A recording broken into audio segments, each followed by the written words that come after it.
Hola, buenas tardes. Buenas tardes a todos y bienvenidos a este encuentro Ciencia en constante evolución, medicina del futuro, inteligencia artificial y terapia génica.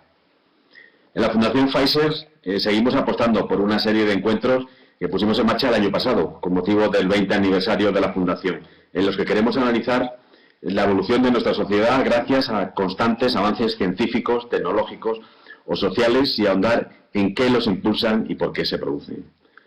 El formato habitual nos permite no solo mantener este encuentro, garantizando la seguridad de todos, por supuesto, sino también facilitar la participación de personas de toda España. Nuestra sesión de hoy se va a centrar en la ciencia, y más en concreto en la aplicación práctica de dos ejemplos, tecnologías disruptivas, que vienen para quedarse: la terapia génica y la inteligencia artificial.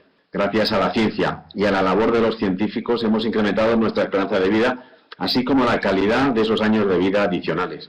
Y hemos encontrado el tratamiento a diversas patologías, incluso hemos erradicado algunas enfermedades. Por eso hoy vamos a abordar estas dos áreas de investigación científica apasionantes y de actualidad, sin duda alguna. Conversaremos sobre el impacto que la inteligencia artificial y la terapia génica van a tener en nuestra salud. Ambas nos ofrecen nuevas oportunidades en el tratamiento de enfermedades, así como en la mejora de la calidad asistencial. Pero antes de ceder el turno a nuestros invitados, que verán ustedes que son invitados de lujo, me gustaría contarles brevemente, muy brevemente, qué es la Fundación Pfizer y por qué estamos hoy aquí. Llevamos ya 20 años, más de 20 años, persiguiendo nuestra misión: que la innovación y la ciencia estén al alcance lo antes posible de todos, al alcance de la sociedad. La evolución de la ciencia, gracias a la innovación, supone una oportunidad para todos los actores del sistema de salud, pero en especial para los pacientes, que son sin duda el eje central de nuestro trabajo y nuestros esfuerzos. Nuestro compromiso con nuestra misión es lo que motiva las diferentes iniciativas que llevamos a cabo desde la Fundación. Los premios de innovación científica, apoyo a los jóvenes investigadores, el desafío Idea Salud o Siempre Salud. Son programas que fomentan el emprendimiento en salud y son solo algunos ejemplos de cómo intentamos materializar nuestro compromiso. Me siento muy orgulloso de estar hoy aquí presentando iniciativas como este encuentro, en constante evolución, donde seguimos poniendo el foco en la ciencia, la innovación y el emprendimiento. Y sin más, permítame que dé paso a la jornada de hoy, que, como les decía, es ciencia en constante evolución, medicina del futuro, inteligencia artificial y terapia génica. Como moderador de la jornada contamos con el lujo de tener a Luis Quevedo, periodista y divulgador científico que seguro que muchos de ustedes ya conocen. Y como invitados tenemos el lujo de tener la presencia de Juan Bueren, investigador científico del Centro de Investigaciones Energéticas, Medioambientales y Tecnológicas, el CIEMAT, donde es jefe de división y también jefe de división en el Centro de Investigación Biomédica en Red de Enfermedades Raras y en el Instituto de Investigación Sanitaria de la Fundación Jiménez Díaz. Y también contamos y tenemos el lujo de tener hoy con nosotros a Pedro Larrañaga, catedrático de Ciencias de la Computación e Inteligencia Artificial en la Universidad Politécnica de Madrid. Son dos referentes en sus respectivos campos que sin duda nos van a ayudar a ahondar un poco más en el nuevo paradigma de la medicina del futuro y en conocer alguna de sus claves. Esperemos y estamos seguros que este debate va a ser del interés de todos ustedes. De nuevo, muchísimas gracias a todos y que lo disfruten. Con este celo que tenemos de que no interrumpir, menos cuando se está haciendo una introducción tan buena, pues había muteado mi micrófono, cosa que vamos a hacer más veces. Aviso para navegantes, porque no queremos que haya ecos. Perdón. Muchas gracias por esas palabras de introducción y por hospedar, por organizar este encuentro, que seguro que va a ser interesantísimo. Yo debo confesarles, si puedo rápidamente, decir que he tenido el lujo de poder hablar unos minutos antes con los investigadores, con la excusa de preparar esto, y yo me lo he pasado bomba. Así que espero que ustedes, cuando estén todo el mundo junto, todavía sea más interesante si cabe. Muchas gracias, Juan, muchas gracias, Pedro, por prestaros a este encuentro. Yo quería empezar con una pregunta que a más de uno tal vez le parezca un poco informal, pero nos va a ayudar a situarnos de qué estamos hablando y de qué no. Porque una cosa que me ha sucedido con ambos, cuando estuve preparando este encuentro, es que yo había cosas que pensaba que por lo visto no había entendido para nada bien.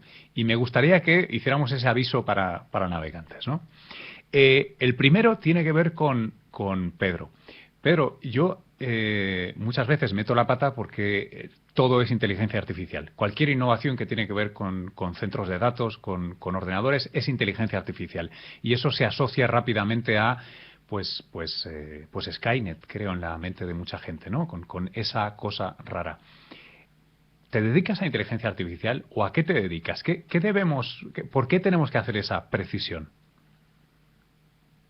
Bueno, buenas tardes, Luis, buenas tardes, Juan, y buenas tardes, señor Rodríguez. Encantado de poder participar en esta reunión, simulando, digamos, una reunión de lo que sea, de bar o donde fuese, ¿no? Creo que es muy interesante el tener la oportunidad de hablar de forma distendida este tipo de cosas. Y quizás esta primera pregunta de qué es esto de la inteligencia artificial, pues de alguna forma nos va a servir para desmitificar la cuestión de la inteligencia artificial. O sea, inteligencia artificial en concreto son muchas cosas, pero lo que hoy en día entendemos por inteligencia artificial, lo que hoy en día nos está convirtiendo, digamos, esta tecnología en algo disruptivo que se comentaba en la presentación, desde mi punto de vista es el denominado aprendizaje automático. O sea, que sería ese proceso por el que somos capaces de que las máquinas aprendan, entre comillas, a partir de datos. Es decir, que conviertan todos los datos que se están generando hoy en día en el mundo, en distintas disciplinas, en unos modelos computacionales o estadístico-computacionales con los que tomar decisiones racionales y decisiones con las que supuestamente nos vamos a beneficiar los seres humanos. Es decir, que cuando hablamos de inteligencia artificial, hablamos de este machine learning, pero hablamos de muchas más cosas. Yo entiendo que para la charla de hoy no son relevantes, pero por ejemplo podemos hablar de lo que sería la demostración automática de teoremas. Bueno, sí, es una cuestión quizás un poco friki, digamos, o un poco demasiado científica para traerla aquí, ¿no? Yo creo que hoy en día lo que la gente está interesada es en las aplicaciones, y esas aplicaciones desde estos últimos años están ligadas a este aspecto de la inteligencia artificial que es el machine learning. Vale, entonces llevaré cuidado, aunque no estoy seguro de no pecar alguna vez y llamarle inteligencia artificial, pero vamos a hablar de aprendizaje automático, de su aplicación real, actual y potencial a muchos de los aspectos de la salud, que pues algunos pueden estar en laboratorios todavía, pero tal vez pronto nos podamos beneficiar de ellos. Y Juan, bienvenido también. Me sucedía algo parecido cuando me puse a pensar en terapia génica y a preparar esto. De repente me di cuenta que en mis tiempos de estudiar terapia génica, porque yo me licencié como biotecnólogo hace ya unos cuantos años, la terapia génica era inminente y de repente dejé de oír hablar de ello. Ha tenido una biografía interesante, ¿no? La promesa, un cuello de botella, una serie de problemas, y ahora estamos en el zaguán, ¿no? A las puertas de una absoluta revolución, ¿no? Cuéntanos. Sí, ya no estamos a las puertas, ya estamos dentro. Sí. Bueno, ¿qué tal? Primero, buenas tardes, Luis, buenas tardes, Pedro, y dar las gracias a la Fundación Pfizer por haber incluido estos dos temas tan candentes en este debate. Pues sí, lo que te decía, que ya no estamos a las puertas, que ya hemos entrado. Y me ha gustado mucho lo que ha comentado Pedro antes, que para empezar a hablar de terapia génica lo primero que tenemos que hacer es desmitificar el tema. La terapia génica era obvio que iba a entrar. Faltaban unas cuantas puestas a punto para que esto pasara de los estudios básicos y preclínicos para que llegaran a la clínica. Pero es muy evidente. Si, por ejemplo, en un coche se te estropea una pieza, tienes dos posibilidades: cambiar el motor o arreglar la pieza. Si hay pacientes que tienen una determinada enfermedad porque algunos de sus genes no funcionan bien, podemos cambiar el órgano, o en el caso de las células de la sangre, hacer un trasplante a partir de un órgano sano o arreglar el gen que no funcionaba bien. Cuando nosotros estudiábamos, pues efectivamente veíamos que esto estaba en los libros como algo del futuro, Ujú. pero ahora mismo y gracias al, pues en cierto grado, o en mucho, gracias al trabajo de los virólogos, hemos aprendido a manejar vectores, en su mayoría vectores virales, que nos han enseñado a introducir copias que funcionan bien de los genes que en el cuerpo del paciente están funcionando mal. Esto empezó a dar resultados interesantes pues al empezar el año 2000, y como mencionabas, hubo un momento en el que hubo algunos efectos adversos asociados a la terapia génica, pero que gracias al buen hacer de mucha gente pues se ha conseguido mejorar, y hoy en día pues realmente, como luego comentaremos, los resultados que se están teniendo no ya en modelos animales sino en pacientes son muy espectaculares. En pacientes, ¿eh? Es decir, ahí este es un plan, porque muchas veces, sobre todo los que nos dedicamos a mi gremio, ¿no? A la comunicación científica, al periodismo científico, a veces hay una gama de grises que no controlamos bien, y hay el preprint, el ensayo preclínico, que se cuelga y se acaba interpretando como que esto ya está, pero no, en este caso estamos hablando de terapias para personas. Sí, es decir, cuando hablamos de terapias para personas podemos hablar de ensayos clínicos, o podemos hablar de tratamientos ya aprobados que se consideran como nuevos fármacos. Obviamente hay muchos ensayos clínicos que están en marcha, pero a día de hoy tenemos del orden de 10 medicamentos de terapia génica aprobados, y que no te diría que están en la farmacia porque no se pueden administrar comprándolo como si fuera una cápsula, pero que en el hospital sí están. Qué bueno, qué bueno.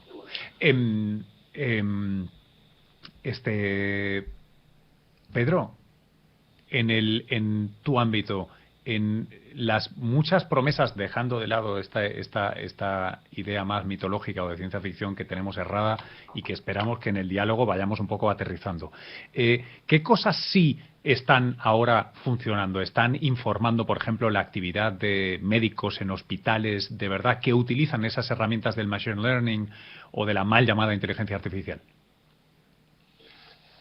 Bueno, lo primero que hay que decir o quizás recordar es cómo surge todo esto de la inteligencia artificial, ¿no? Que surge a mediados de los años 50 en una reunión en Estados Unidos, en Dartmouth, y ahí se reúnen unos cuantos científicos muy relevantes, entre ellos Minsky, Shannon, McCarthy, etcétera. Se sale de esa reunión hablando de que en prácticamente 2 décadas vamos a tener una inteligencia artificial fuerte. O sea, normalmente la gente distingue entre lo que es inteligencia artificial fuerte de propósito general, capaz de desarrollar todo tipo de inteligencias humanas, frente a una inteligencia artificial débil en la que los sistemas son capaces de desarrollar algo como muy concreto, ¿no? O sea, un juego de ajedrez o el Go o un sistema de diagnóstico médico para lo que sea. O sea, cosas como muy concretas. Bueno, pues ellos salen, digamos, con toda la arrogancia del mundo, diciendo que en 2 décadas, a mediados de los 70, vamos a tener una inteligencia artificial fuerte. Y básicamente todo esto, al hilo de lo que ha comentado Juan también, en la inteligencia artificial ha habido muchas subidas y muchas bajadas. La gente habla de lo que son los inviernos o las primaveras de la inteligencia artificial. Y si uno piensa por qué lo hicieron, se da cuenta de que la competición por conseguir dinero en los Estados Unidos es muy fuerte, y de alguna manera, si tú prometes al gobierno unos resultados espectaculares, pues te van a dar dinero, ¿no? En principio te van a dar dinero. Lo que ocurrió es que pasaron esos 20 años, esas 2 décadas, y los resultados no fueron todo lo buenos que cabía esperar o que se habían prometido. Entonces, hemos visto una serie de subidas, bajadas, sobre todo alrededor de lo que la gente hoy en día llama redes neuronales artificiales, y unas variantes de estas redes neuronales artificiales, que son las que se obtienen cuando uno establece muchas capas ocultas dentro de la arquitectura de la red neuronal y que de alguna forma me están permitiendo tener muchísima flexibilidad. Y digo Pedro, esto porque... para no perderme yo en el camino, de la misma manera que Juan estaba diciendo que gracias al trabajo de muchos virólogos de repente se aprende a fabricar y manipular vectores que permiten hacer realidad esa idea, porque era una idea, ¿no?, de la terapia génica, de algo funciona mal, bueno, pues lo sustituyo con algo que funciona bien. ¿Ese es el tipo de cuello de botella que hubo también en esos 20 años o en esos 40 años que median entre esta idea de no hay problema, vamos a tener una inteligencia artificial fuerte y de repente lo que no hay es herramientas para hacerlo? O sea, esas redes neuronales son tus virus, tus adenovirus. Bueno, son parte de las herramientas. Son parte de las herramientas. Si quieres que te sea muy sincero, no es mi herramienta favorita. Ajá. No es mi herramienta favorita porque, por decirlo de alguna forma, digamos, tú puedes... O sea, hemos hablado antes de que todo esto del machine learning es convertir datos en modelos. Ajá. Yo lo suelo decir en mis clases que es algo así como tener algo que me transforme los datos que los humanos vemos en una entelequia o en algo abstracto matemático que está ahí en el Olimpo lleno de letras griegas parametrizadas. Ese es mi modelo. Entonces esto lo puedes hacer de muchas formas. Una es las redes neuronales artificiales, pero hay muchísimas más formas, algunas de ellas muy relacionadas con lo que se llama la estadística multivariante. Seguramente pues muchos oyentes o tú mismo en tus estudios has escuchado cosas de regresión logística o análisis discriminante que se utiliza mucho en medicina. Bueno, pues eso también forma parte de lo que hoy en día entra dentro del denominado machine learning. Pero a lo que voy es que hay modelos que son transparentes y hay modelos que son cajas negras, y ahí hay una especie de debate y una especie de competición entre ellos. Pero voy a tratar de responderte a lo que me decías, porque sí que se han desarrollado muchos sistemas que han quedado en prototipos. O sea, en la universidad hay muchísimos sistemas, hay mucha gente trabajando alrededor del desarrollo de sistemas inteligentes aplicados a la medicina. Muchos de ellos han quedado en prototipos, pero sí que es verdad que en 2018 se produce la primera aprobación por parte de la FDA, o sea, el organismo americano que regula, digamos, los alimentos y los medicamentos. Eso se produce en el 2018 y tiene que ver con... Bueno, en el 2018 se producen dos aprobaciones. La primera tiene que ver con algo relacionado con la predicción de la retinopatía diabética en adultos. O sea, un sistema que te lee, digamos, imágenes médicas y te clasifica. Y este es un tema interesante. Hay muchísimas personas, más de 100 millones de personas en el mundo con esta problemática. Y ese mismo año también la FDA aprueba también otro sistema para diagnosticar enfermedades cardiovasculares. Digamos que son los dos primeros sistemas que han sido, digamos...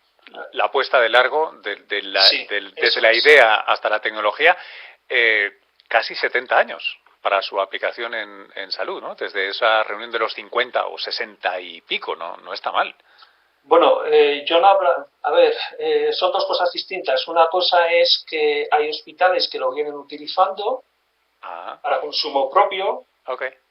Hay empresas que también tienen sus sistemas, digamos, ayuda a la decisión y los venden y los comercializan.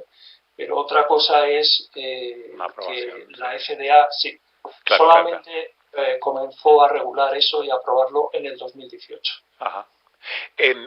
Juan, ahora que Pedro saca la FDA famosa, tan importante para los futuros de muchas ideas científicas y médicas, tú antes decías que he metido la pata, que no estamos en el zaguán, que estamos en la sala de estar sentados en el sofá con la terapia génica ya. Está aquí en qué cosas, por ejemplo, qué cosas son las más... El tipo de enfermedades que se van tratando a través de ensayos clínicos y que van entrando ya en fases de comercialización son enfermedades cada vez más prevalentes. Un ejemplo de estos Dime, No, Luis. te iba a preguntar, Juan, para que no se pierda nadie o por mi ignorancia propia, ¿eh? Cuando dices que son monogénicas y enfermedades raras, me estás hablando de enfermedades de aquellas un poco de manual, ¿no? De cuando se empieza a estudiar genética, de si te falla la pieza no sé qué, entonces no se produce la proteína, no sé cuántos. O sea, cosas que son, desde el punto de vista de la logística, ¿no? De cómo empieza todo en el ADN y acaba son muy sencillas y por tanto tiene sentido decir, bueno, pues coloco una piececita y oye, parece que todo se arregla, ¿no? Eso es, como se llama en inglés, ¿no? El low hanging fruit, ¿no? O sea, las cosas que deberían ser más sencillas de reparar, que no tienen por qué serlo, pero deberían. Exactamente, ese es el caso. Primero, las enfermedades que desde el punto de vista mecanicista son las más sencillas, enfermedades monogénicas. Uh-huh. ¿Y en qué tipo de tejidos se empezó a hacer esto de manera más eficaz? Pues en aquellos tejidos en los que se empezó a conocer antes las células madre de ese tejido.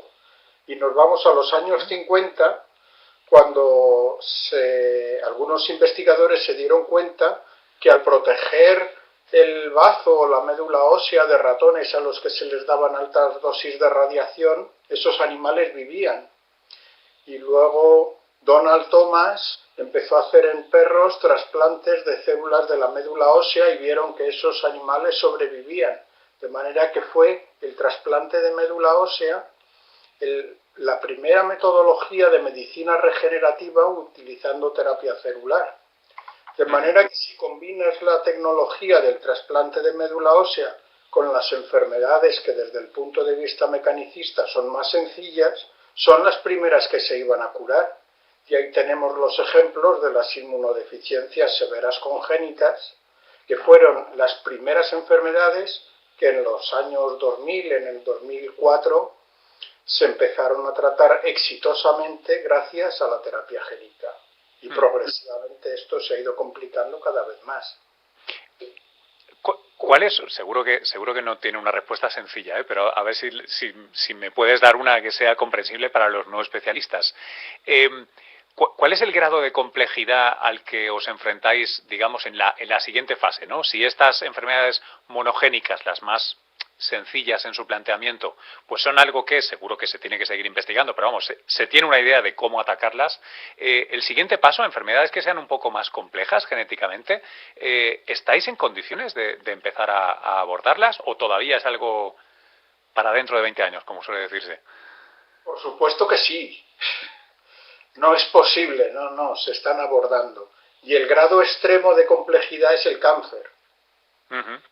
Cáncer es conocido porque es una enfermedad asociada a mutaciones de muchos genes, de manera que ir curando cada uno de los genes que están implicados en el desarrollo de una neoplasia sería complicadísimo. Pero ha habido mucha gente muy lista que lo que ha hecho es echar mano del sistema inmune y ha dicho, si no puedo curar una célula tumoral, lo que tengo que hacer es matarla. Y entonces aprovecharon el sistema inmune, modificaron genéticamente linfocitos T, citotóxicos, algunos de los cuales son capaces de reconocer una célula tumoral, y lo que hicieron fue meterles directamente una molécula que directamente reconoce la célula tumoral. Y bien conoces lo que son las células CAR, que expresan ligandos que reconocen las células tumorales.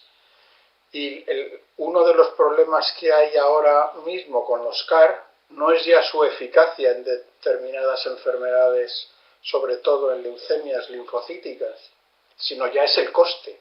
De manera que estamos pasando muy rápidamente de un problema, es un buen problema que tener, a otro problema, que es que cómo los sistemas nacionales de salud van a ser capaces de abordar algo que es tan sumamente eficaz.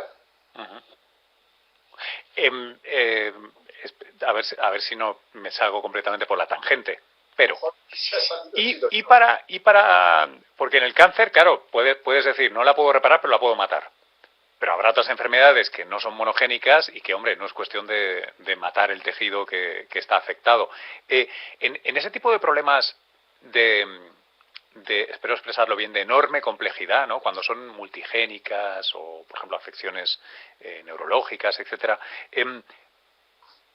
¿Echáis mano de la tecnología en la que trabaja Pedro, del tipo de ciencia en la que trabaja Pedro? O Pedro, ¿hacéis vosotros proyectos que aborden la complejidad de situaciones que dependen de muchos genes o de muchos factores en el cuerpo humano? Pedro, te paso la pelota. Vale, gracias.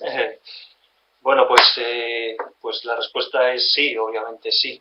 O sea, digamos que, y este ha sido además uno de los campos en los que, digamos, mi actividad investigadora se ha desarrollado desde el año 2000 prácticamente hasta el 2007 más o menos, que es la utilización de todas estas técnicas inteligentes dentro de lo que podríamos hablar de omics, ¿no? Tanto de la metabolomica como la proteómica, genómica, etcétera, ¿no? Entonces hemos venido desarrollando, o sea, ahí hay problemas muy interesantes a nivel de lo que nosotros llamamos FSS, o sea, es el Feature Subset Selection. O sea, ¿en qué consiste todo esto? Es un problema estándar. ¿Y en qué consiste todo esto? Pues consiste, puedo ejemplarizarlo con los niveles de expresión génica de microarrays de ADN. Entonces, cuando tú tienes diferentes tejidos, imagínate tejidos de individuos sanos y tejidos de individuos enfermos, les mides los niveles de expresión génica, niveles de 20.000 genes. Eso significa básicamente que estáis midiendo, digo para quien no sea muy especialista, básicamente estáis midiendo cuán activos están, ¿no? Todo lo que se están transcribiendo cada uno de nuestros genes. No todos nuestros genes están funcionando 24 horas al día, 7 días de la semana. Y esos perfiles diferentes, ¿no? De qué teclas está tocando con qué intensidad en cada momento, podrían asociarse con una enfermedad, ¿no? Una carencia. Efectivamente. Entonces nos podemos imaginar la típica tabla donde tenemos, digamos, por filas los tejidos, y tengo unos cuantos tejidos que son positivos. Al final del todo tengo una columna de clase que es positiva, enfermos, y luego tengo otros cuantos que son negativos. Pero tengo muchísimas columnas, 20 y tantas mil columnas con ese nivel de expresión. Entonces la pregunta que se hace, y la pregunta que, digamos, a nosotros nos dio para hacer unos cuantos trabajos publicados en buenas revistas, y además para tener 2 patentes, una con un compañero de Juan del CIEMAT, además, es la siguiente: puedo ser capaz de encontrar un mínimo número de genes que sean relevantes y no redundantes para discriminar entre sanos y enfermos de esa enfermedad. Es decir, si quiero crear un kit de diagnóstico, no lo puedo hacer basándome en esos 20.000 genes, sino podría discriminar con un alto nivel de bondad entre los sanos y enfermos si solamente me fijase, digamos, en 10 de esos genes, o en 15 o en 20. Entonces ahí hay muchísimas técnicas que de alguna forma exceden a lo que se hacía en la estadística clásica, y que, bueno, pues hay como varias formas de abordar el problema, formas en las que tú seleccionas esos genes independientemente de cuál es el clasificador que vas a utilizar después. O sea, independientemente de si vas a usar una red neuronal, una regresión logística, un clasificador bayesiano o una máquina de vector soporte, lo haces independientemente. Eso computacionalmente es mucho menos costoso que si lo hicieses dependiente del clasificador, y por lo tanto tuvieses una selección de genes específica para tu máquina de vector soporte, para tu red neuronal, etc. Es decir, que eso que genéricamente estaríamos hablando de lo que se llama optimización combinatorial. Es un problema de optimización combinatorial que, usando la jerga de la inteligencia artificial, porque es una jerga, estaríamos hablando de que necesitamos usar heurísticos. Heurísticos, la palabra se las trae porque, digamos, que está atajos, aproximaciones, ¿no? Sí, pero está relacionada con Arquímedes y está relacionada con ese con ese concepto de no sé muy bien cómo funciona esto, pero la cuestión es que funciona. No me pidas una demostración matemática de que haciendo esto te vas a encontrar con los 10 mejores genes, pero te voy a dar una cosa bastante aproximada, que ya es bastante. Es una aproximación, y lo digo en el mejor de los sentidos, que me parece muy ingenieril, ¿no? O sea, ¿el puente funciona? Sí. ¿Querías pasar de un lado a otro? Sí. Oye, ¿qué más quieres? No me preguntes cómo lo he hecho, solo puedes pasar de un lado a otro del río, ¿no? Sí, bueno, sí, sin duda hay sí, seguro que hay más miga que esta tontería que he dicho yo, pero... No, pero va la cosa por ahí. Hay algún tipo de demostraciones más o menos científicas o cercanas, pero ninguna te garantiza que utilizando, por ejemplo, los denominados algoritmos genéticos, que es una forma de abordar ese problema que está basada o inspirada en los principios de Darwin de evolución de las especies y de adaptación de los más adaptados. Digamos que la inteligencia artificial, dos de sus paradigmas estrellas, como son las redes neuronales y los algoritmos genéticos, están basados en procesos que se dan en la naturaleza. Hay otro tipo de búsquedas de estas heurísticas que, bueno, son curiosas, se llaman colonias de hormigas o enjambres, todas inspiradas, digamos, en procesos que se producen en la naturaleza. Entonces, formalizáis la biología, ¿no?, de alguna manera. Bueno, yo creo que se utiliza esos como inspiración. O sea, digamos, un biólogo que mirase con lupa qué es una red neuronal artificial, y de hecho hemos hecho la prueba, pues te diría, bueno, esto está muy lejos. Hundiría, ¿no? Esto no, claro. Bueno, pero... entonces, este es uno de los temas. Luego hay otro tema en el que también hemos trabajado que tiene que ver con cosas de genómica, que se llama en la inducción de modelos de redes de interacción génica o redes de corregulación génica.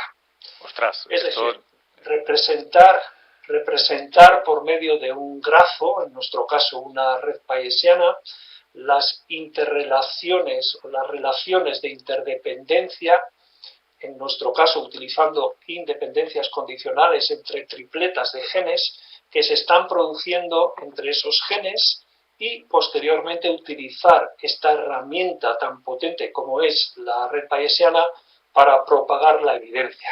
¿Qué quiere decir propagar la evidencia dentro de estas redes? Pues quiere decir que si tú me dices que este gen o esta proteína se está tomando este valor, puedo ser capaz, con esa estructura, con ese modelo de red bayesiana, de ver qué es lo que está ocurriendo en los genes con los que está relacionado. O sea, yo propago esa evidencia, ese conocimiento al resto de los genes por medio de esta estructura gráfica. Entonces, selección de variables para buscar kit de diagnóstico y redes de corregulación génica son cosas que nosotros hemos trabajado, pero desde luego la gente ha trabajado en más aspectos. Sí. Juan, te quería lanzar una pregunta ahora, porque voy como por fascículos, ¿no? Primero eran las de un solo gen, luego entramos en las demás de unos genes, o hablamos del cáncer.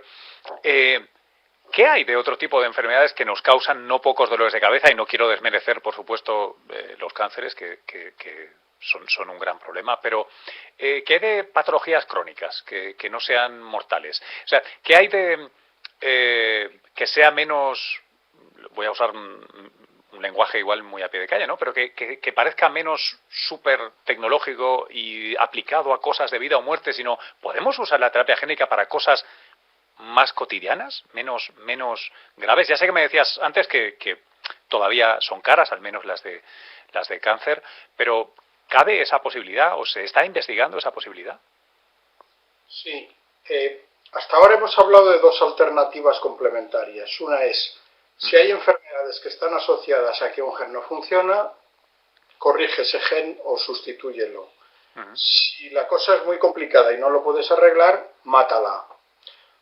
Hay otras enfermedades, como pueden ser enfermedades de naturaleza inflamatoria o autoinmune, que son de naturaleza crónica, como las que tú mencionas, la artritis reumatoide, enfermedad inflamatoria intestinal, enfermedades asociadas al rechazo de trasplantes. Bueno, pues aquí las terapias innovadoras que se están desarrollando en este momento, muchas de ellas tienen como base la infusión de células que puedan tener efectos inmunosupresores más prolongado que los fármacos inmunosupresores que se están utilizando. Y un claro ejemplo de este tipo de células son las células mesenquimales, que son células de sustento en todo el cuerpo y que precisamente es posible que una de las misiones de estas células sea participar en la regeneración, en la cicatrización o en evitar la inflamación de determinados tejidos. Bueno, estas células ya se han llegado a comercializar también para el tratamiento de fístulas en pacientes con Crohn, y esto hay empresas que se desarrollaron en España e investigadores clínicos que participaron de ese tipo de estudios clínicos, como puede ser nuestro colega Damián García Olmo, que está ahora en la Fundación Jiménez Díaz, y que todo esto ha permitido licenciarlo. Ya hay una empresa ahora estadounidense que ya las comercializa para todo el mundo. Y son, perdóname, ¿son células como cuando se piden células GILA en un laboratorio o son células del paciente, o sea, más similar a lo que me decías antes con las CAR-T, ¿no? Que son mis células, las sacas, las manipulas y me las devuelves? Con lo que dices, has mencionado 3 tipos de poblaciones celulares. Unas de ellas pueden ser células transformadas que permiten establecer indefinidamente estas líneas. Estas no valen porque pueden ser cáncer, claro. Pero luego puede haber células primarias que se obtienen del mismo paciente, que pueden ser células autólogas, o bien de un paciente a otro. En el caso que te comento, estas células mesenquimales tienen la particularidad de que no se rechazan cuando se trasplantan en otra persona. Y esto tiene una gran ventaja hacia el futuro porque te permite la creación de bancos de células que, independiente del origen del donante, se pueden trasplantar en cualquier paciente que sufra una determinada patología inflamatoria, como pueden ser este tipo de fístulas o puede ser el rechazo en un trasplante.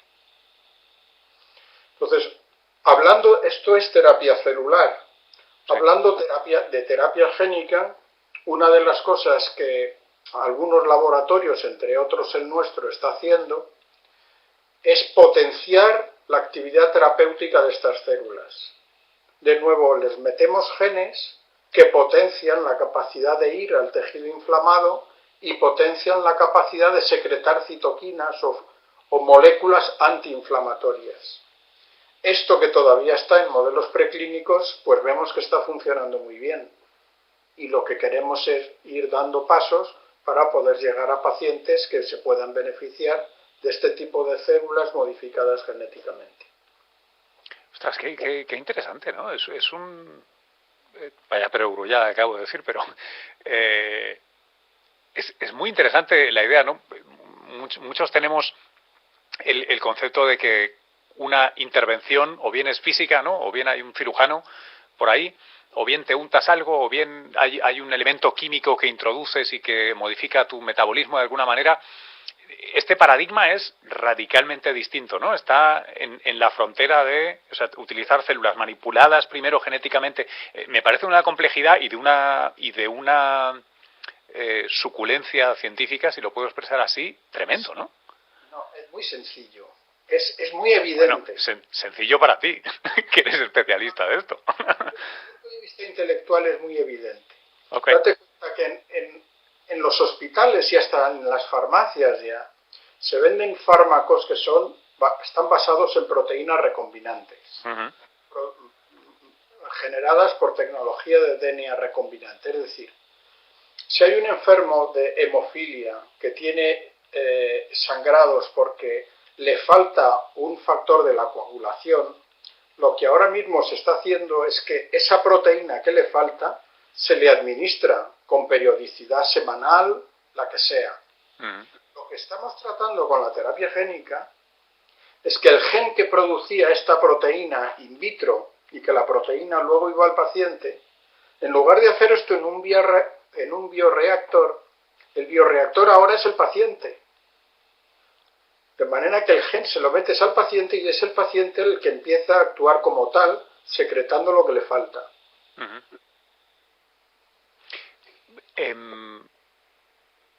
Ahora me estás hablando de reparar, reponer, ¿no? ¿Se puede utilizar de otra manera? ¿Se puede mejorar? ¿Se puede complementar de alguna manera? ¿Tiene sentido? Seguramente me estoy metiendo en un área ética mucho más complicada, pero desde el punto de vista teórico. Por supuesto. Es decir, normalmente si hay algo que no funciona, simplemente arréglalo. Pero cuando no estamos yendo al origen del problema, y estamos hablando de enfermedades como enfermedades autoinmunes o las enfermedades antiinflamatorias, aquí no estamos solucionando la base del problema, que ni siquiera lo entendemos muy bien. Lo que estamos tratando es de aliviarlo. Y si hay una célula que de manera natural alivia el problema, alivia la inflamación, lo que podemos hacer es potenciar esa actividad terapéutica. Si estas células mesenquimales actúan porque de alguna manera hacen que el medio que está alrededor de estas células tenga un ambiente poco inflamatorio, vamos a potenciarlo. Vamos a meterle genes que secreten estas proteínas antiinflamatorias para que su actividad esté claramente potenciada. Pero más adelante hablaremos de reparación. Ok, mi cabeza había volado, si puedo confesarlo, recuerdo un artículo de Scientific American, creo que todavía en los años 1990 y algo así, en el que especulaban con usar vectores de terapia génica para insertar miosinas no humanas, ¿no?, en los muslos de atletas, ¿no? Y esta idea casi más salida de la ciencia ficción, que luego tiene una cadena de problemas enorme, ¿no? Porque puedes potenciar la miosina, pero ¿y qué hay de los ligamentos? ¿Y ese fémur va a aguantar? Etcétera, etcétera, ¿no? Que es un problema de una complejidad muy grande. Os quiero plantear una cosa. Como llevamos 45 minutos de evento, yo creo que ha llegado el momento de apuntar al elefante en la habitación. Estamos en mitad de una pandemia global, de un coronavirus que a mucha gente ha hecho que, por encontrarle el silver lining, ¿no?, la parte interesante, se familiarice, se interese, se sensibilice para con la investigación, la salud, desde otra manera, ¿no?, desde otra perspectiva. Y me gustaría saber, en vuestros respectivos campos, qué cosas están sucediendo o qué cosas pueden suceder. Creo recordar, Pedro, que de hecho tú en tu grupo estabais desarrollando herramientas, ¿verdad? Sí, o sea, quizás puedo comenzar haciendo una especie de revisión de utilización de la inteligencia artificial para COVID-19. Y luego me puedo centrar, si te parece, venga, en dime, lo que dinos, estamos por favor.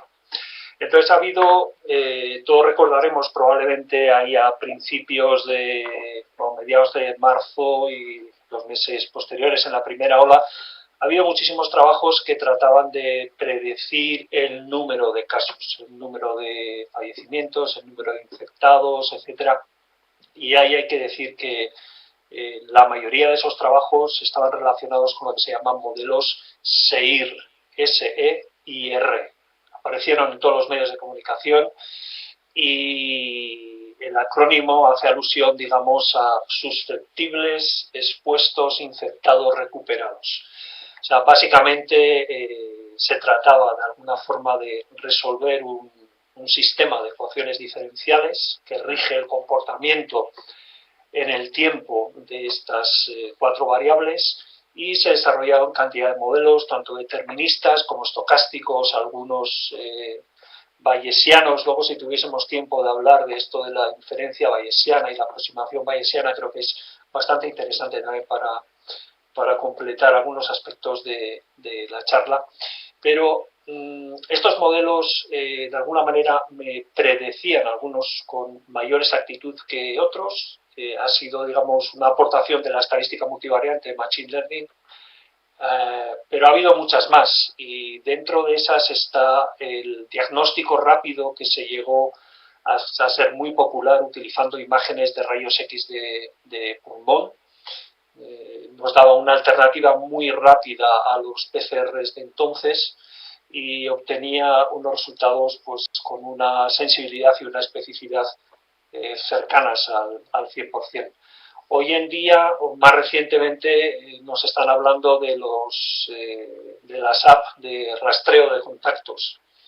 Y bueno, esto que ha sido tan controvertido y donde de alguna manera hay una garantía de la privacidad de los usuarios, por lo menos en la Comisión Europea, pues hay que decir que en algunos países, sobre todo Inglaterra, está en sus sistemas de manera opcional, les da a los usuarios la posibilidad de introducir también sistemas de diagnóstico basados en redes bayesianas. Es decir, que una vez que tú introduces los síntomas que supuestamente tienes y algunos digamos, valores de tu salud, es capaz de calcular la probabilidad de que ese COVID se convierta en algo leve, en algo moderado, en algo grave, ¿no? O sea, son como complementos. Ayudan a hacer triaje. Algún tipo de triaje, sí. Y por lo que comentabas del proyecto este que nos ha concedido la Fundación BBVA y que está siendo dirigido por la profesora Concha Bielfa, que es la que codirige el grupo de investigación dentro de la UPM junto conmigo, pues es un proyecto en el que están involucrados 3 hospitales madrileños, el Hospital Ramón y Cajal, la Fundación Jiménez Díaz y el Hospital La Zarzuela. Entonces, en principio, contamos con más de 10.000 pacientes, tanto de la primera como de la segunda ola, que han ingresado por COVID en esos hospitales, y tenemos información muy variada, desde los datos del paciente a la llegada, los signos vitales al ingreso, la edad, el género, comorbilidades que presenta el paciente, los datos que se generan durante la estancia y lo que pretendemos, nuestros objetivos fundamentales, esas 3 variables que pretendemos predecir, son por una parte si esa persona va a ingresar o no va a ingresar en la UCI, si va a fallecer o va a ser dada de alta, y también pretendemos predecir una variable continua como es la duración del ingreso. Entonces, todo esto, ¿cómo se hace? Pues se hace, como decía antes, transformando, digamos, esos datos que aquí presentan dificultades importantes en el sentido de que son datos temporales. Tenemos datos incluso en algunos casos de monitorización de pacientes en UCI. Manejar toda esa información no es baladí, o sea, supone muchos retos a nivel de inteligencia artificial y lo que pretendemos es desarrollar una plataforma web donde los clínicos puedan de alguna manera consultar al sistema, puedan hacerle preguntas al sistema y también en un futuro nos estamos planteando un sistema inteligente para predecir las secuelas. Esto parece ser que tiene mucho interés y parece ser que hay unidades especializadas post-COVID en algunos de estos 3 hospitales que ya recogen esa información. Entonces, vuelvo a lo de antes. Todo esto se puede hacer con diferentes paradigmas. Esa transformación de datos a modelo la puedo hacer de muy diversas formas. Nuestra selección, en este caso, va a estar fundamentada en este paradigma que son las redes bayesianas, que son transparentes, son explicables, son interpretables. Y sobre esto sí que me gustaría posteriormente, si tuviésemos tiempo, profundizar, porque son una de las guías sobre las que se va a fundamentar la inteligencia artificial del futuro, no solamente en salud, sino en muchos ámbitos distintos, ¿no? Una de las cosas que mencionabas ahora, que es está en definición, ¿no? Pero long COVID o COVID persistente, por lo que he podido averiguar, parece que lo más plausible es que sea de origen autoinmune o que tenga algún tipo de relación con el sistema inmunitario y una respuesta desregulada. Juan, me sirve de excusa para tirarte una pregunta parecida a ti, que es, de repente, en un síndrome de estas características completamente hipotético por ahora, hasta que no acumulemos más datos y se publique como Dios manda, ¿no? Pero de repente ahí tendrían un juego las herramientas de terapia génica, terapia celular que mencionabas, o más en general, ¿qué ángulos tenéis para con la COVID?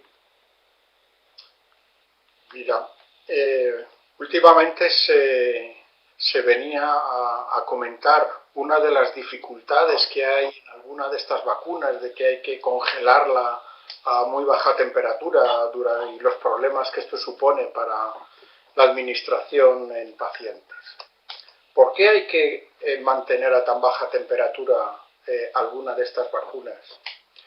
Pues hay algunos virus que en terapia génica originaron problemas, y originaron problemas porque eran muy inmunogénicos. Muy inmunogénicos. Pues algunos pensaron que si en estos virus muy inmunogénicos fuéramos capaces de expresar proteínas del virus SARS, pues esto podría producir una potente respuesta inmune en los pacientes. Bueno, pues esto es lo que se ha hecho. De manera que algunas de estas vacunas están basadas en virus inmunogénicos o en virus que producen gran cantidad de proteínas, y estos virus, pues al ser medicamentos que están vivos, pues necesitan determinadas condiciones para ser estabilizados hasta que entran en el paciente. De manera que en el mundo de los vectores virales, lo que para unos casos puede ser un inconveniente y no se pueden utilizar para la terapia porque producen una respuesta inmune que hay veces que es problemática, estos efectos adversos para unas cosas se pueden utilizar ventajosamente para otras. Y este es, por ejemplo, un caso de cómo el estudio de los virus para expresar determinadas proteínas terapéuticas o proteínas inmunogénicas, pues ha dado lugar a algunas vacunas que se van a utilizar muy pronto. Eso es lo que esperamos todos. Y tenía otra que no quiero que se me olvide. Pedro, una de las cosas que ya venía sucediendo, pero claramente ha estallado en este contexto actual de la pandemia, es que es humanamente imposible leer todo lo que uno debe leer. No se puede. Y encima entenderlo, y encima procesarlo, y encima sacarle el jugo académico, científico que debería. En fin, es una tarea que no se puede. No se puede ni siquiera con un topic, que es el SARS-CoV-2, ¿no? Ahí hace años que hay intentos, ¿no?, de aplicar Machine Learning para de alguna manera destilar, ¿no?, sacar la quinta esencia de los papers o de para dónde va la investigación, y de esta manera informar tanto a los investigadores en básica como a la gente en clínica. Sí, o sea, no es un dominio de mi especialidad. Estaríamos hablando, si te he entendido bien, de lo que es la minería de datos. Sí. Ex-mining, minería de datos, ¿no? O sea, de alguna forma se trata de, como bien dices, bueno, tiene muchas aplicaciones, obviamente. Una puede ser la de tratar de obtener información relevante de miles y miles de papers o artículos que se publican en una determinada disciplina o en una determinada área. Pero yo le veo una aplicación, y esto se ha venido haciendo en el COVID, obviamente se ha venido haciendo porque lo que ha ocurrido con el COVID es que se han publicado muchas cosas, pero la mayoría de las cosas están sin publicar. O sea, la gente las ha subido a estos famosos preprints y cosas de estas, ¿no?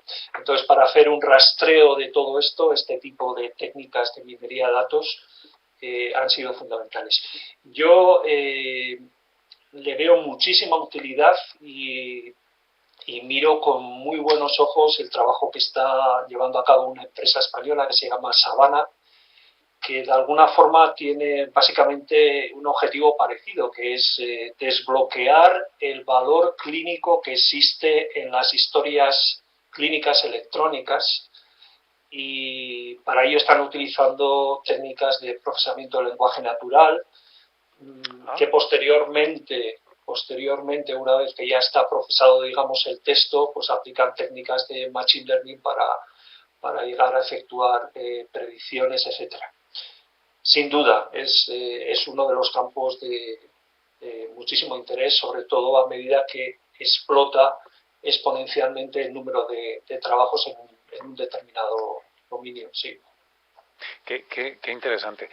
Es cierto que me sucede un poco, al menos a mí personalmente, lo que antes le confesaba a Juan con lo de la terapia génica, y es que hace unos años me contaron que ya estaba, ¿no? que ya llegaba y que ibas a tener en tu iPad tu asesor clínico o de investigación, y parece que hay algo que todavía hay algún rozamiento, alguna cosa que, bueno, menuda tarea, ¿no? También el make sense, ¿no? Entender toda esa literatura. No quisiera ser un maleducado, y me doy cuenta que aquí al pie, y para todos los que asisten, además de nuestros invitados, tenemos un huequecito que pone hagan aquí sus preguntas, y tenemos una pregunta, discúlpenme que no la había visto a tiempo, no he visto la alerta, yo la leo, que dice, ¿qué opinión tenéis de la terapia génica en Alzheimer? Una fácil, ¿eh? Juan. No está fácil, ¿no?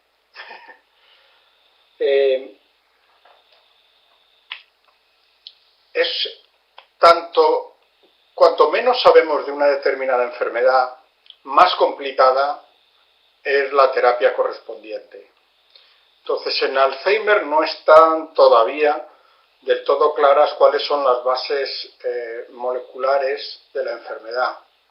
Sin embargo, y por lo tanto, me es difícil predecir cuál va a ser el futuro de la terapia génica en los pacientes con Alzheimer. Pero sí tengo opinión y criterio extraordinariamente bueno de trabajos que se están haciendo en este campo. Por ejemplo, en París, la doctora Nathalie Cartier está especializando, ya lleva muchos años trabajando en problemas, en enfermedades neurológicas, y en este momento está trabajando con modelos de la enfermedad de Alzheimer, y los resultados que tiene en relación a la corrección de la ruta de metabolismo del colesterol son alentadores. Estos trabajos están todavía en fase preclínica, pero en fase preclínica avanzada, en modelos que se basan en el uso de monos, y ella está utilizando vectores adenoasociados para corregir estas rutas del metabolismo del colesterol, y los resultados que tiene, como digo, son alentadores. Pero obviamente hay que esperar a que estos estudios sigan adelante y ver hasta qué punto son eficaces y también son seguros. Ok. Aprovecho que se está animando el chat de preguntas y os lanzo unas cuantas más. Miguel Hernández dice, para el doctor Bueren y Larrañaga, para ambos, pues, recientemente un equipo de científicos estadounidense ha conseguido crear xenobots, robots biológicos. ¿Qué aplicabilidad le veis a la hora de utilizarlos como vehículos para aplicar una terapia génica o celular? Pedro, te la dejo. Creo que está más bien dirigida a ti. Quizás yo podría contar cuestiones... Perdón, Pedro, es que no la he leído entera. Es que es culpa mía. Es que dice terapia génica o celular y hacerlas más inteligentes mediante la inteligencia artificial. O voy a añadir yo de mi cosecha, machine learning, para que no te me enfades. Bueno, a mí, digamos, la parte de la robótica relacionada con la medicina, no tanto a nivel de terapia génica, que desconozco el tema, pero me viene a la cabeza, digamos, el famoso robot Da Vinci.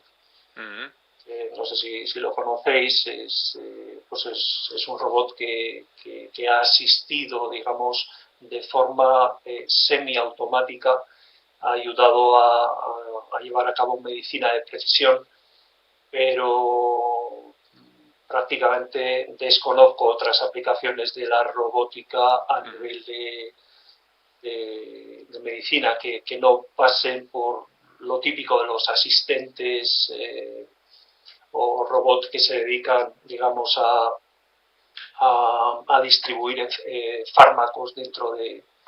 Pero bueno, son cosas... Tareas muy meniales, ¿no? Sí, no tiene mucho sentido.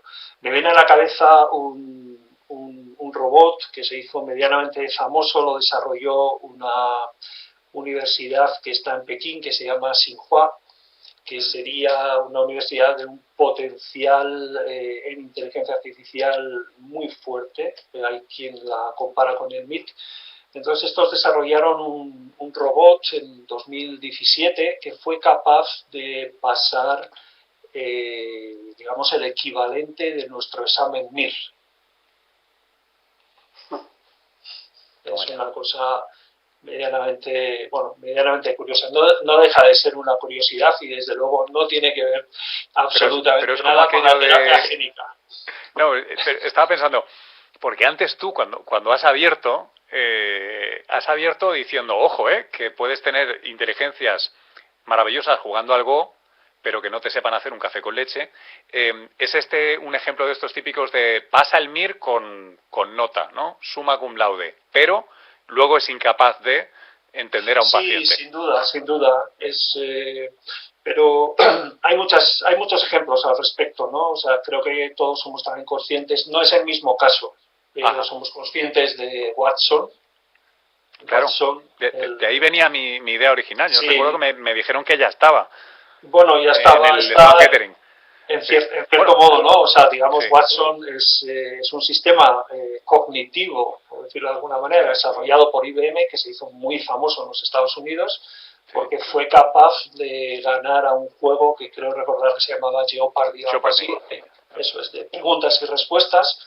Entonces la cosa no era banal, porque, digamos, el robot tenía que entender las preguntas en lenguaje natural.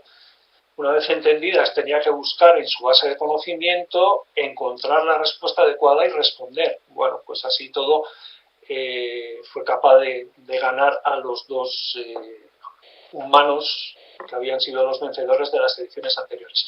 Todo este conocimiento, de alguna forma, luego se ha venido utilizando en muchos hospitales, porque Watson, bueno, existe un Watson cocinero, pero también existe un Watson dedicado a salud y sobre todo es capaz de trabajar con 13 tipos distintos de cáncer. Y esto lo tienen implementado en hospitales prestigiosos americanos. Sí. De terapia génica, ya lo siento, Juan, pero no soy capaz de aportar nada. No, tampoco a mí me resulta difícil predecir. A priori, no vería yo claro qué me puede ofrecer frente a los modelos in vitro que podemos utilizar hoy en día, con toda la complejidad que tiene ya una célula procedente de un paciente que sufre una enfermedad, o los modelos animales in vivo que tenemos.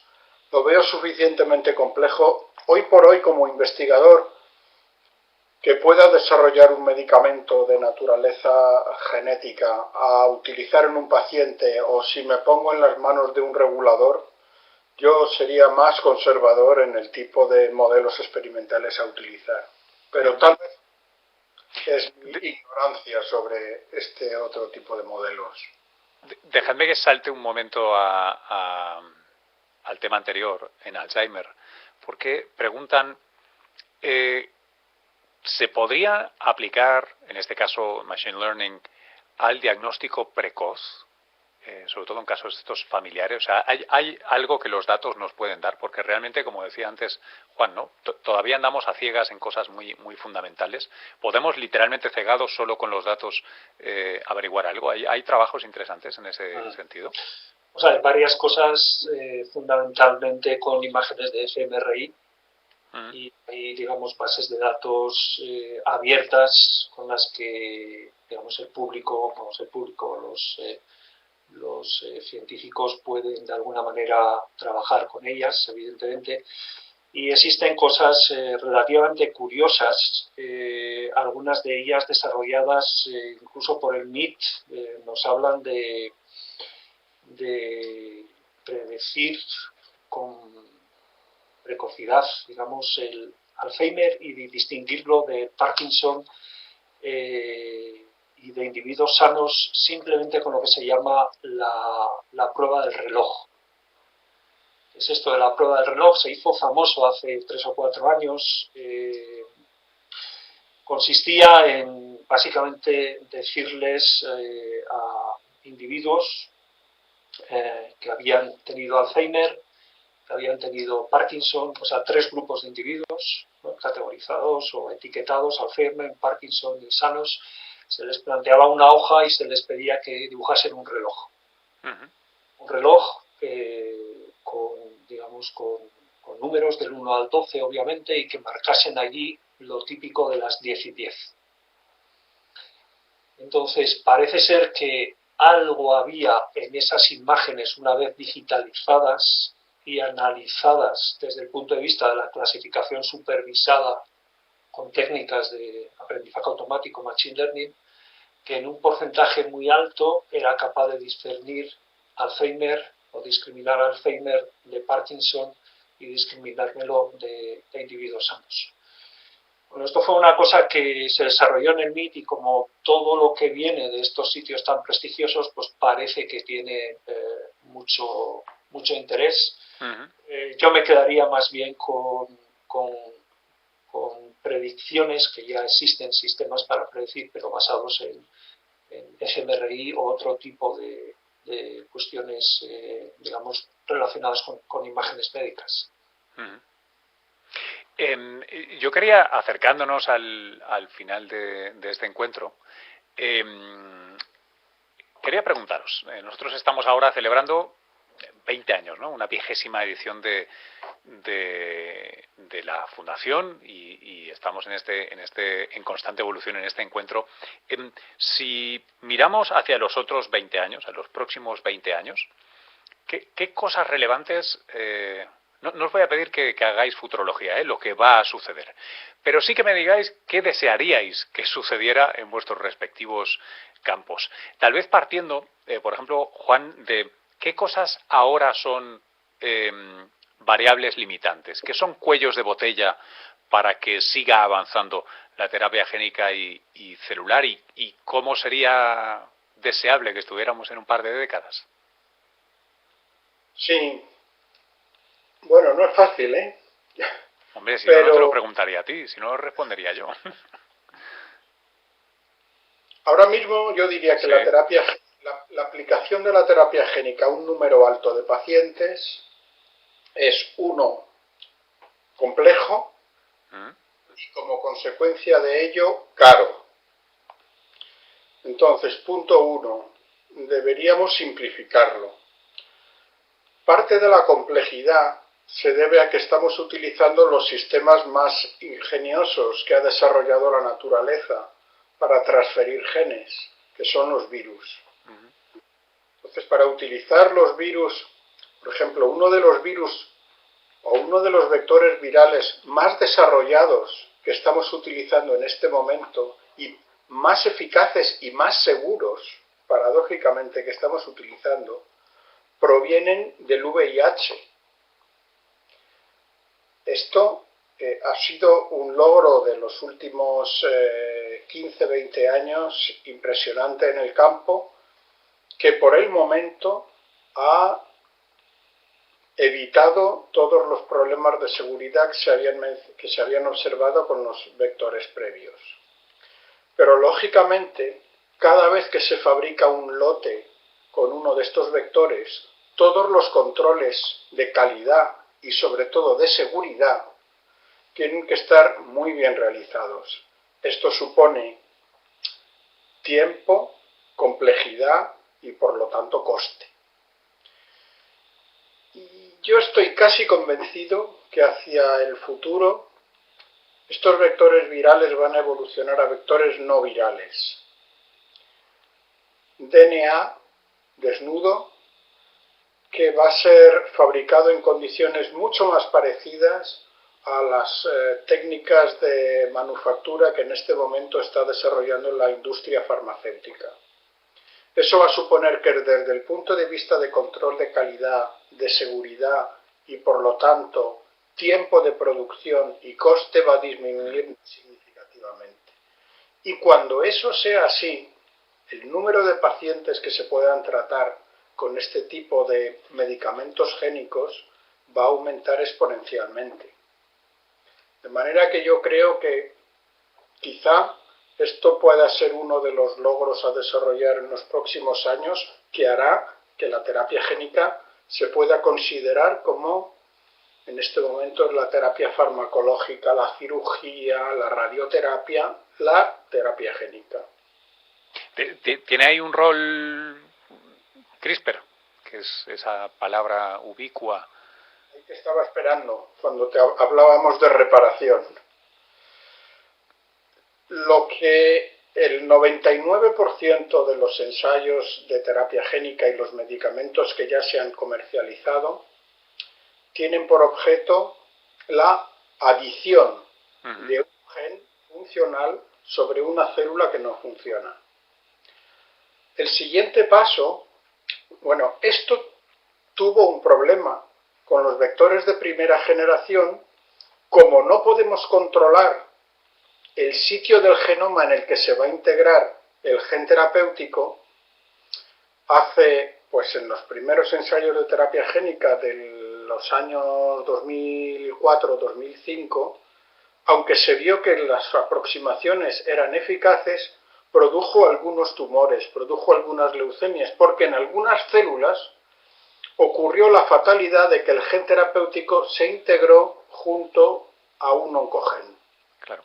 Activó el oncogen y generó una leucemia. Con los nuevos vectores esto no está pasando. Pero el siguiente desarrollo es, ¿y si en lugar de insertar al azar el gen terapéutico, podemos insertarlo en un sitio específico del genoma o más allá? ¿Y si en lugar de hacer eso, podemos directamente corregir la mutación? Bueno, pues todo esto se está consiguiendo o se ha conseguido ya en modelos experimentales y también hay ensayos clínicos que empiezan a desarrollarse gracias a la tecnología de las nucleasas de diseño y entre ellas una de las más destacadas es, por supuesto, las CRISPR. Qué interesante. O sea, tendremos muchas cosas de qué hablar en los próximos meses y años, eso por descontadísimo, ¿no? Pedro, ¿cómo imaginas tú estas próximas 2 décadas? Hombre, yo veo que hay, digamos, muchos retos dentro de lo que es el Machine Learning. Quizás hablar de ellos es probablemente demasiado técnico a nivel metodológico, pero sí que voy a tratar de marcar algunas pinceladas relacionadas con ejemplos de salud para que se entienda, ¿no? O sea, digamos que hemos ido hablando en las aplicaciones anteriores de cuestiones relacionadas con la clasificación supervisada, clasificar pacientes en enfermos de Alzheimer, enfermos de Parkinson o a nivel de genes, pero evidentemente hay otro tipo de aplicaciones que están relacionadas con el clustering, o sea, agrupar individuos que sean lo más homogéneos posibles en cada grupo y que los grupos sean lo más heterogéneos posibles entre sí. Hay un tipo de aplicación que se da en Parkinson en la que uno tiene una serie de síntomas motores, pero previamente ha tenido unos síntomas cognitivos, donde este tipo de clustering debe de ser especializado para una cosa que se llama el clustering multiview, el clustering con varias vistas. O sea, una vista correspondería, digamos, a aquellos síntomas motores y otra vista correspondería a aquellos síntomas que son no motores, normalmente cognitivos. A nivel de UCIs se plantean muchísimos problemas que son muy interesantes dentro de lo que es el Machine Learning. Es decir, se habla tengo pacientes que están monitorizados, estoy recibiendo lo que se llama data streams, flujos de datos en continuo, y lo que pretendo es de alguna forma ver si se están produciendo variaciones en mi modelo o si el modelo sigue siendo válido o tengo que ir cambiándolo. A nivel de historial clínico, el hecho de que vayamos al médico cada 15 días y luego cambiemos nuestra periodicidad y vayamos al mes o a los 3 meses, etcétera, eso crea también problemas a los sistemas de inteligencia artificial, porque no es lo mismo modelar datos temporales con una temporalidad fija que ir cambiando esa temporalidad y que cada vez pues cada uno de nosotros tenga, digamos, la temporalidad que necesite, ¿no? Y luego, pues a nivel de genómica, proteómica, todo esto que hemos venido diciendo de la creación de redes de interacción, me parece que es muy interesante. Y lo que engloba todo el tema que ha ido surgiendo en mis intervenciones es también todo lo relacionado con la transparencia de este tipo de modelos. La transparencia y la explicabilidad de este tipo de modelos que ya se está viendo y cada vez la Comunidad Europea está regulando más al respecto. La inteligencia artificial va a ir en ese camino.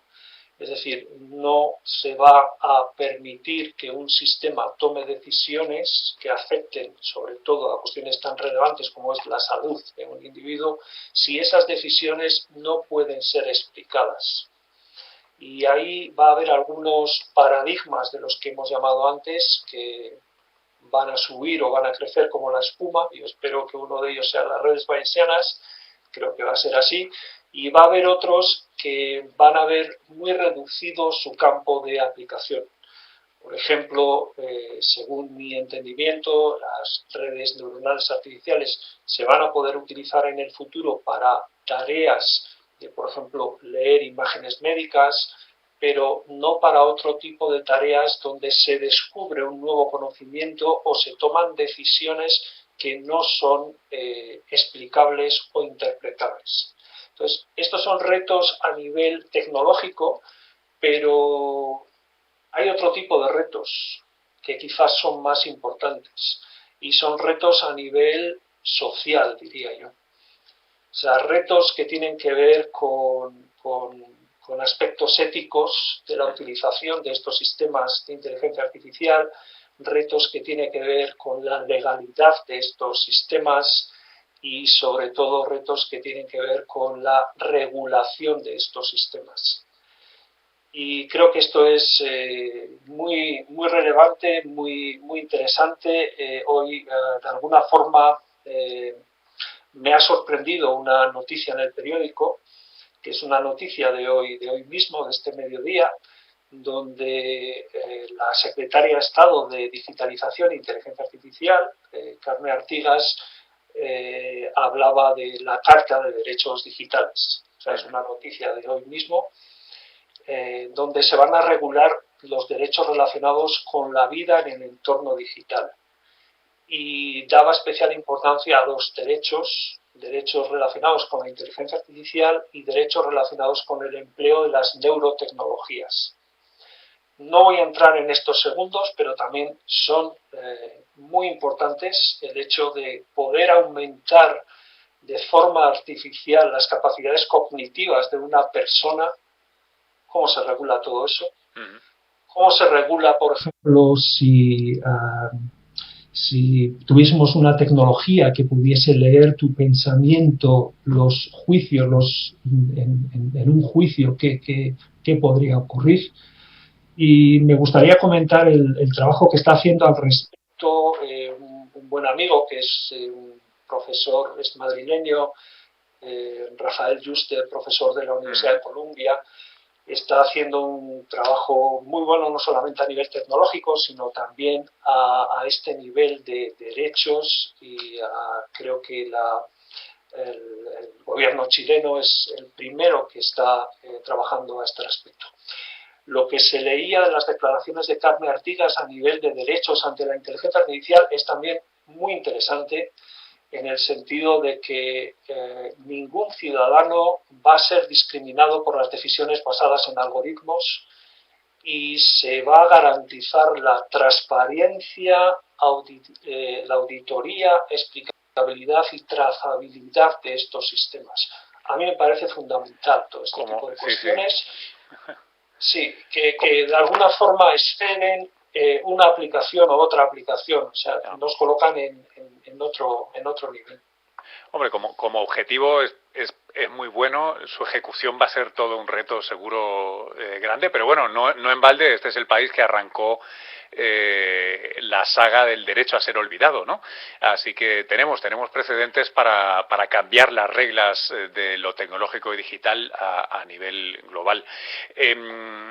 Pedro, Juan, obviamente podríamos estar aquí hasta, total, como estamos en pandemia, ¿no? Y podemos estar conectados, esto no nos cierran las luces, eso no nos apagan las luces, pero tenemos que ir cerrando ya. Quiero agradeceros muchísimo vuestro rato ahora en la preparación de este encuentro, vuestra generosidad con vuestro tiempo y expertise. Es un lujo realmente contar con vosotros en este encuentro en constante evolución, ciencia en constante evolución, que es una cosa que siempre va a ser verdad, ¿no? Si nos volvemos a encontrar en 6 meses tendremos nuevas cosas de qué hablar, sea de inteligencia artificial y terapia génica como ha sido ahora, o de los muchos temas que, por suerte, las alegrías nos da la investigación básica.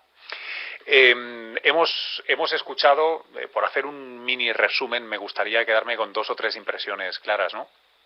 Que terapia génica está aquí y está para quedarse, que tiene éxitos notabilísimos, por supuesto en enfermedades raras, pero también en la inmunoterapia contra el cáncer, que tenemos un número creciente y previsiblemente creciente de fármacos aprobados, de terapias que van a llegar a pacientes y van a mejorar la salud y la calidad de vida de muchísimas personas, que a fin de cuentas en muchos sentidos para eso estamos en esto, ¿no? Para que la gente viva mejor, con menos dolor, con más bienestar.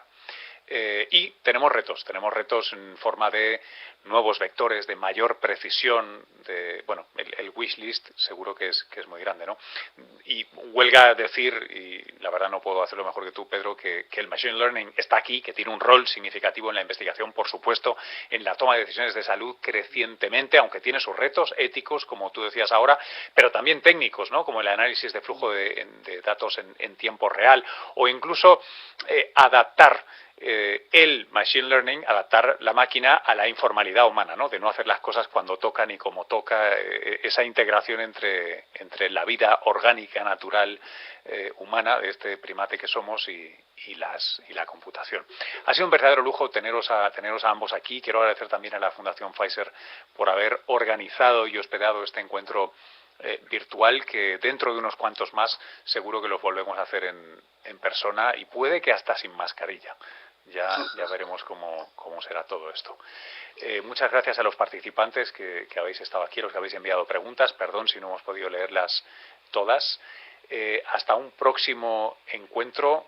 Cuidaos mucho, mucha salud, y si queremos tener mucha salud necesitamos mucha ciencia. Así que ya sabéis. Muchas gracias, Luis. Un saludo para ambos, Luis y Juan.